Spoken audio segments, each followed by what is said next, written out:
Assalamualaikum warahmatullahi wabarakatuh. Perkenalkan, nama saya Mira Aurarini Angelni dari semester 2C. Di sini saya akan mereview pertemuan ke-7 yang disampaikan oleh Ibu Profesor Dr. Hajah Heni Nuraini, SH.MH. Ada cara-cara melakukan pembaharuan KUHP. Yang pertama, kriminalisasi, suatu proses pembaruan di mana suatu perbuatan tadinya bukan merupakan perbuatan yang dapat dipidana, tetapi karena perkembangan masyarakat menjadi perbuatan yang dapat dipidana.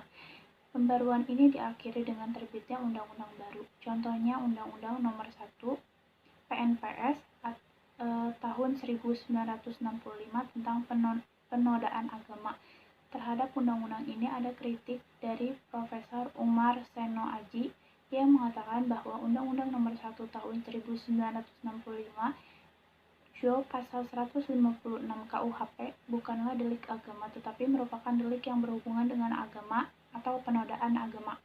Alasannya karena kalau delik agama harus diatur secara rinci tentang agama, misalnya tentang penghinaan agama, kitab suci, nabi, ulama, dan lain-lain. Yang kedua, diskriminalisasi, suatu proses pembaruan yang tadi suatu perbuatan itu dapat dipidana karena perkembangan masyarakat menjadi perbuatan yang tidak dapat dipidana atau memandulkan delik.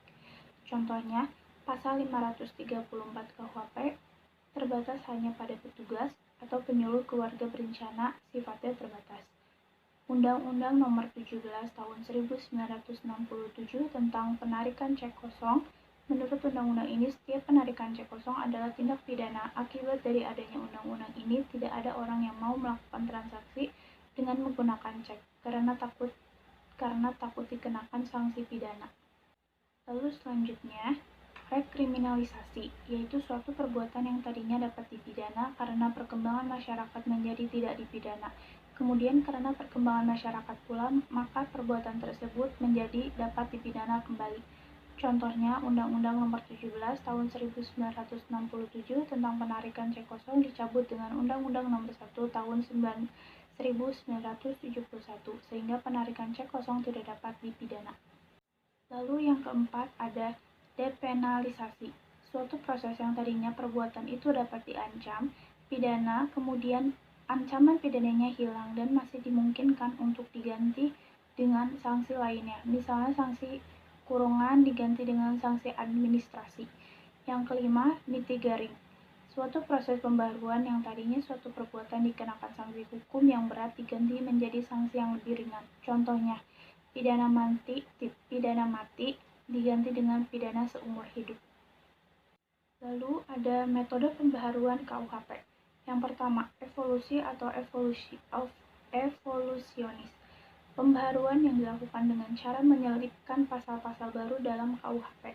Contohnya Undang-Undang Nomor 7 Tahun 1974 tentang penertiban perjudian merubah pasal 542 dalam buku ketiga KUHP menjadi 303 bis dalam buku 2 KUHP, sehingga konsekuensi dengan berlakunya Undang-Undang Nomor 7 Tahun 1974, maka semua macam bentuk tindak pidana perjudian adalah merupakan tindak pidana kejahatan karena diatur dalam buku 2 KUHP, dan sanksi pidananya menjadi dinaikkan atau diperberat karena merupakan tindak kejahatan. Yang kedua, kompromis, yaitu pembaharuan yang dilakukan dengan cara menambah atau menyelipkan bab baru dalam KUHP. Jadi apabila ada aturan baru, cukup dengan menambah atau menyelipkan saja. Misalnya, Undang-Undang Nomor 4 Tahun 1976 tentang sarana prasarana penerbangan. Pasal yang penting untuk diingat dalam pasal 479J KUHP yaitu dalam penerbangan menganut arti yang sempit jika dibandingkan dengan pasal 385A KUHP yang menganut pembajakan pesawat udara yang mengandung arti yang luas. Global. Yang ketiga, global. Pembaharuan hukum pidana yang dilakukan secara keseluruhan, baik hukum pidana material maupun hukum pidana formal. Contoh, Undang-Undang Nomor 7 Darurat Tahun 1955 tentang tindak pidana ekonomi yang mengatur baik pidana formil maupun pidana material. Dan yang terakhir, periodisasi pembaharuan KUHP. Secara kronologis, perubahan, penambahan, dan pembaruan undang-undang hukum pidana telah dilakukan terhadap beberapa peraturan. Di antaranya, pertama, Undang-Undang Nomor 1 Tahun 1946 tentang Peraturan Hukum Pidana. Yang kedua, Undang-Undang Nomor 20 Tahun 1946 tentang Hukum Tutupan.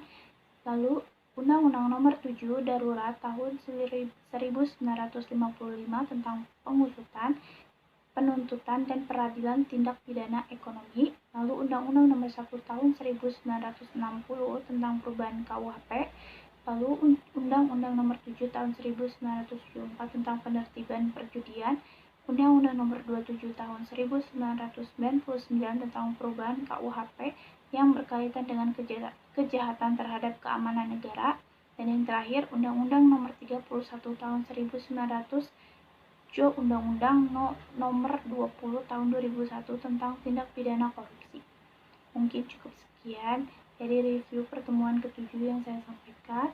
Terima kasih. Wassalamualaikum warahmatullahi wabarakatuh.